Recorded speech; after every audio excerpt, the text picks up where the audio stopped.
This problem says how many milliliters of a 0.175 molar iron chloride solution are needed to make 250 milliliters of a solution that is 0.3 molar in chloride ions. So problems like this are mostly about unit conversions and setting up the appropriate equations.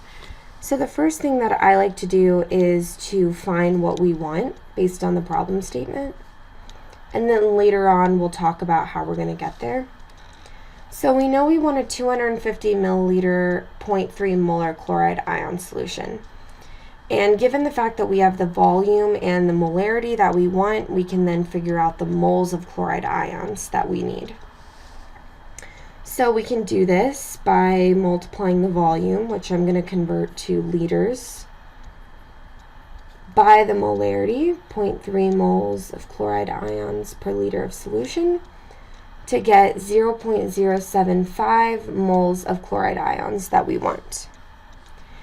And now that we have that, we can find how to get there based on what we had originally, which is a 0.175 molar iron chloride solution. But we're only interested in the molarity of the chloride ions. So we can do that by taking our original 0.175 moles of iron chloride per liter of solution